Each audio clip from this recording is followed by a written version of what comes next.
called Interfaith Dialogue, Holy Conversation. What have you learned from other faith traditions and other communities? When you're in interfaith dialogue, you really need to have a strong sense of self and your own tradition.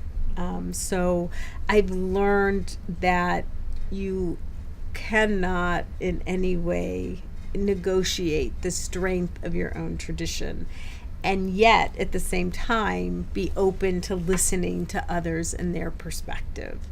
And so it's really taught me a lot about listening. It's taught me a lot about an empathy and understanding for something that is so different than what I might believe.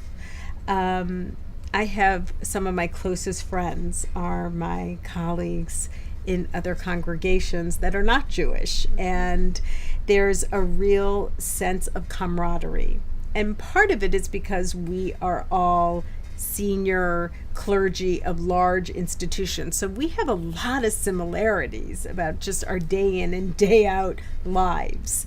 But in addition, to listen to a Christian clergy speak of their own faith, or an imam about Islam and how important it is, I am so moved and touched by their own faith and their own sense of social justice.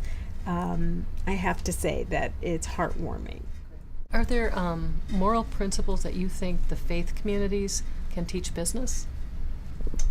And how might that be facilitated? So in Judaism specifically, business and religion are not diametrically opposed. Judaism is a tradition of law, and so it is very much grounded. There's actually a belief that the rabbi said that at heaven, or when we die, we're going to be asked, were you honest in business? Like, that is a moral compass. That is a barometer of who you are. So the idea here in Judaism is that it never was separated. We don't categorize or compartmentalize lives. Judaism is a big umbrella tradition that includes everything underneath. So business is included. So I think there's a lot religion can teach business, and business has taught religion a lot as well, or religious institutions at least, how to better keep a budget and how to make sure that our principles are grounded in kind of the power of its effect. Is everything effective? Do we have kind of that sense of what business has given, I think, the world in some ways? How do you talk to children and teens about generosity, giving, philanthropy, whatever words you might use? Well, there's a couple of places that we do it very often. So every week when our children come to religious school, they give tzedakah, right? They give tzedakah means justice. And so the idea is that you give a quarter, you give $1, you give money, and every other student in the class gives as well. And that money goes to help people. And that's from the get-go. We teach that philanthropy is about giving of your time, but also giving of money. So that's crucial. The other time is in 7th and 8th grade. We have a program where they do hours of community service. We call them mitzvah hours. And they are also working towards their bar bat mitzvah celebration, where they often get checks and money as gifts. And so we talk about the fact that when you receive money, you give out of that to help others. So each of the bar bat mitzvah students we have a project that they give to from the money that they receive. That's the Jewish value. So those are the kinds of ways that we teach our children about philanthropy. What is the best book you've read recently? One of my favorite books around sort of institutional change is the book Switch by the Heath brothers. So there are two brothers that have written about how you bring about change. And so that's my favorite. It's not the last book I've read, but it is my favorite in the sense of helping understand that change has to bring both the head and the heart of individuals together. And that often a solution is not as big as the problem. So that helps me kind of lead the congregation and move towards this 21st century where change is very obvious and it's exponential. It is no longer incremental.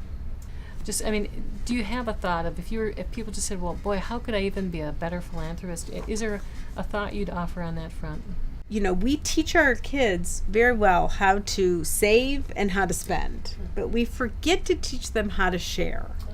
And I think that we have to do a better job in modeling sharing and making sure that our young people see the incredible benefit, not necessarily the outcome, because sometimes the outcome isn't always self-evident or takes a much longer time, but that it's our responsibility and their responsibility, and that is meaningful in and of itself.